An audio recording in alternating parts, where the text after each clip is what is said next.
quwwata illa billahil aliyyil azim. Pertama-tama marilah kita mengucapkan syukur alhamdulillahi rabbil alamin. Pagi yang cerah ini, siang hari yang berbahagia ini, kita masih diberikan Allah banyak nikmat-nikmatnya. Yang pertama adalah nikmat iman. Nikmat apa yang pertama anak-anak? Nikmat iman. Jadi orang-orang yang berimanlah yang bisa duduk di sini. Kenapa kalau dia tidak beriman? Kalau dia tak beriman, tak bisa sekolah di sini. Kenapa? Karena sekolah kita tempat menimpa orang ingin beriman.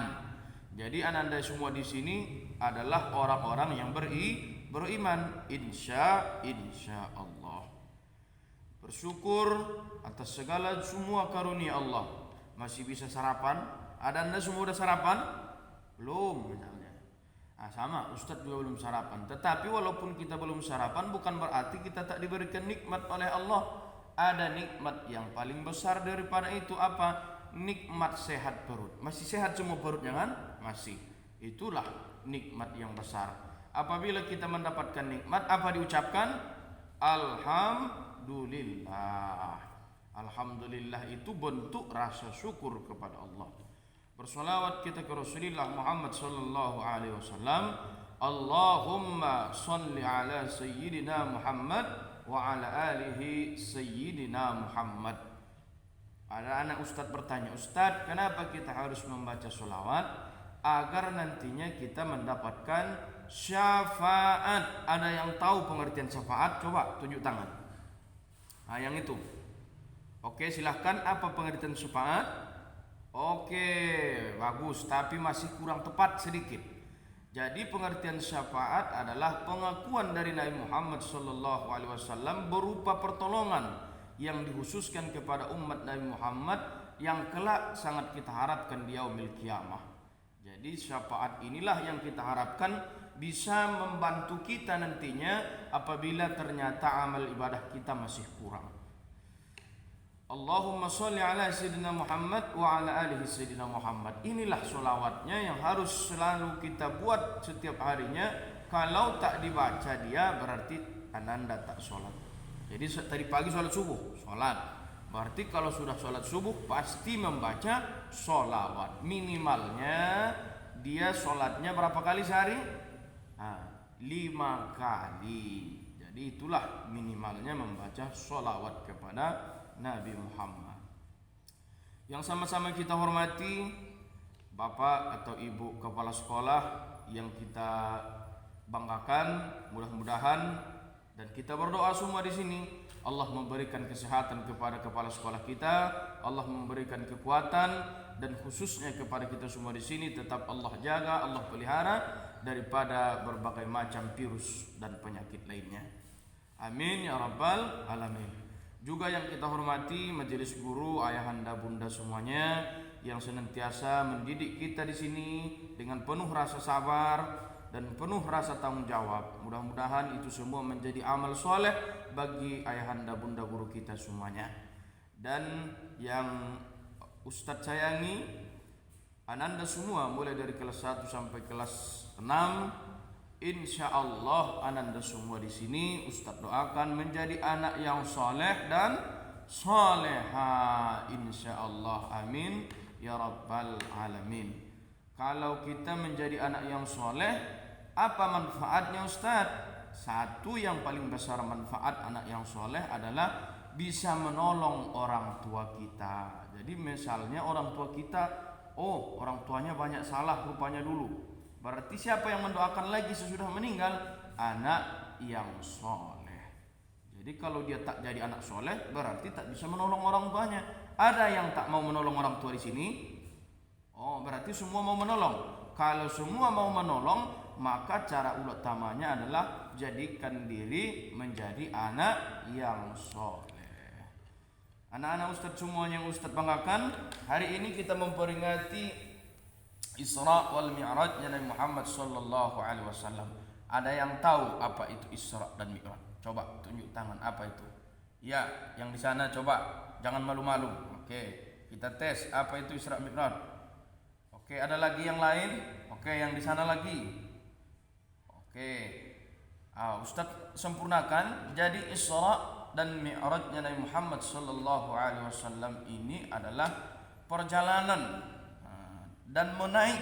Isra diperjalankan, Mi'raj itu naik. Ada tangga untuk naik, itu Mi'rajnya. Jadi perjalanan Nabi Muhammad sallallahu alaihi wasallam di malam hari dengan penuh keajaiban untuk menunjukkan tanda-tanda kebesaran Allah yang misi utamanya adalah menjemput perintah sholat. Apa misi utamanya? Menjemput perintah sholat. Tapi dalam perjalanan ke sana Allah menunjukkan kemahabesarannya untuk melihat tanda-tanda kekuasaannya. Siapa yang bisa membacakan ayatnya? Oke. Subhanalladzi asra bi'abdihi laylan minal masjidil haram ilal masjidil aqsa alladzi barakna hawlahu linuriyahu min ayatina. Subhanallah, maha suci engkau ya Allah yang telah memperjalankan hambamu. Siapa yang diperjalankan? Nabi Muhammad sallallahu alaihi wasallam. Siapa Nabi Muhammad? Khatamul anbiya wal mursalin, penutup daripada para nabi dan pintu para rasul. Jadi ananda semua yang hadir di sini jangan lagi bercita-cita menjadi nabi atau rasul. Kenapa? Karena sudah ditutup oleh Nabi Muhammad sallallahu alaihi wasallam. Yang boleh bercita-cita menjadi ulama, yang boleh bercita-cita menjadi ustaz, yang boleh bercita-cita menjadi profesor. Kalau bercita-cita jadi nabi berarti sosek namanya. Itu dia. Jadi subhanalladzi asra bi'abdihi lailan minal masjidil haram. Malam hari mulai dari Masjidil Haram. Di mana Masjidil Haram? Siapa yang tahu Masjidil Haram? Masjidil Haram berada di Makkahul Mukarramah. Siapa yang ingin ke Masjidil Haram? Tunjuk tangan. Oke, yang di sana. Kenapa mau ke Masjidil Haram? Mau haji, mau umrah. Orang yang akan melaksanakan ibadah haji pasti akan ke Masjidil Haram. Dan orang-orang yang ingin umrah juga pasti ke Masjidil Haram. Jadi Nabi diperjalankan dari Masjidil Haram ilal Masjidil Aqsa, ke Masjid Aqsa. Di mana Masjid Aqsa? Yang itu dulu. Itu nampaknya dah mengantuk dia. Coba. Oke. Masjidil Aqsa berada di Palestina. Sekarang yang lagi tembak-tembakan ya, macam game-game di apa? Siapa yang suka main game di sini? Yang tembak-tembak. Macam begitulah di sana. Cuma di sana pelurunya asli, yang ditembak juga orang asli. Salah sasaran mati. Makanya jangan pernah main game terus. Nanti ditembak langsung sama malaikatnya Allah, mati. Rupanya mati dalam keadaan tak sholat. Kalau orang tak sholat kemana dibuang? Ke surga apa ke neraka? Iyalah, ke neraka lah. Makanya jangan pernah lalaikan sholatnya. Minal masjidil haram ilal masjidil aqsa alladzi barakna haulah. Sekeliling atau sekitarnya kami berkahi, kata Allah. Makanya orang di sana berperang, tak pernah berhenti berperang karena ingin semua menguasai. Yang ini ingin menguasai, yang ini ingin menguasai, yang ini ingin memiliki. Karena barakna haulah, sekitarnya sudah Allah berkahi. Makanya tanamkan niat Anda dalam hati bahwasanya saya harus pergi ke Makkah dan juga nantinya harus berziarah ke Masjidil Aqsa. Insya Allah. Nah, ketika kita sudah sampai di Masjidil Aqsa, alladzi barakna haulahu linuriyahu min ayatina, agar kami perlihatkan sebagian. Ingat, masih sebagian berarti masih banyak lagi yang lain. Linuriyahu min ayatina, agar kami berikan tanda-tanda kebesaran Allah. Jadi Allah ingin menunjukkan kekuasaannya kepada kita hamba-hambanya, bukan cuma Nabi Muhammad, pada umumnya kita semua umat Nabi Muhammad sallallahu alaihi wasallam. Itu Isra-nya. Kemudian Mi'raj Nabi Muhammad sallallahu alaihi wasallam naik ke langit. Ini naik, ini sinilah tanda kekuasaan Allah nih. Biasanya naik kita pakai tangga, kalau tak naik pakai tangga ditarik. Tapi Nabi Muhammad SAW tak perlu ditarik, tak perlu naik tangga. Ada nama kendaraannya. Siapa yang tahu nama kendaraannya?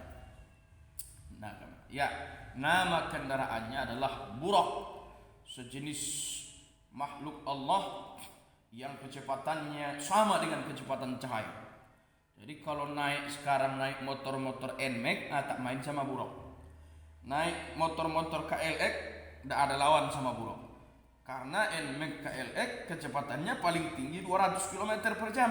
Sementara Buraq jutaan kilometer per jam. Nah, bagaimana? Makanya siapa yang ingin memiliki kendaraan yang cepat, maka dekatkan diri kepada Allah. Naik Mi'raj Nabi Muhammad SAW. Naik Nabi ke langit pertama, bertemu dengan Nabi yang pertama. Siapa Nabi yang pertama? Coba. Nabi Adam alaihi salatu wassalam. Bertemulah dengan aduknya seluruh manusia di langit pertama. Bertemu Nabi dengan Nabi di langit pertama, naik lagi ke langit kedua. Bertemu lagi dengan Nabi Yahya dan Nabi Isa. Berapa lapis langit? Itu 7. Naik lagi Nabi ketiga, bertemu dengan Nabi Yusuf alaihi salatu wassalam. Nabi Yusuf inilah Nabi yang paling ganteng di antara kita semuanya. Jadi kalau Ananda semua di sini sudah merasa ganteng, masih kecil dibandingkan kegantengan Nabi Yusuf alaihi salatu wassalam. Makanya yang merasa ganteng jangan sombong. Kenapa? Karena masih ada yang lebih ganteng, dan itu Nabi Yusuf alaihi salatu wassalam. Naik lagi ke atas, bertemu dengan Nabi Idris. Sudah langit berapa?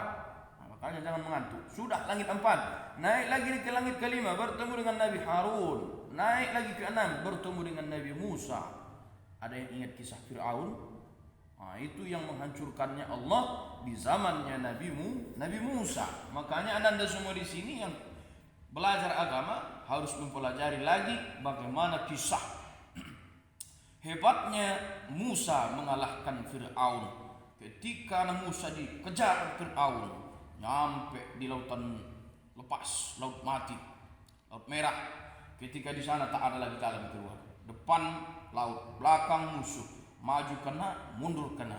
Maka disitulah datang kekuasaan Allah. Tebelah laut menjadi 2. Berjalan Musa dengan pengikutnya di tengah lautan yang sudah kering. Tiba-tiba dikejar oleh Fir'aun dari belakang. Nabi Musa sudah naik ke daratan, sementara Fir'aun masih di dalam lautan. Ketika sudah berada di tengah lautan, Allah satukan kembali lautan sehingga tenggelam dan binasalah Fir'aun laknatullah alaih dengan seluruh pengikutnya. Intinya apa? Tak ada orang yang selamat apabila melawan Allah. Jadi Anda semua di sini kalau tak ingin melawan Allah, jawablah panggilan Allah. Apa dia? Salat. Allahu akbar, Allahu akbar. Jangan tertidur lagi kalau sudah. Kalau masih tertidur lagi, berarti ingin melawan Allah. Naik lagi ke atas, bertemulah dengan Nabi Ibrahim alaihi salatu wassalam. Nabi Ibrahim, masih ingat kisahnya kan? Nabi Ibrahim ini dulu mau motong anaknya. Motong, makanya kurban itu dipotong. Siapa yang mau dikurbankan? Nabi Ismail alaihi salatu wassalam. Orang-orang yang ikhlasnya seperti Nabi Ibrahim bisa mengorbankan anaknya, Allah ganti dengan kibas yang besar sehingga tak jadi terpotong anaknya Ismail alaihi salatu wassalam. Sudah sampai kita di langit yang ke-7. Kemudian naiklah Nabi Muhammad sallallahu alaihi wasallam untuk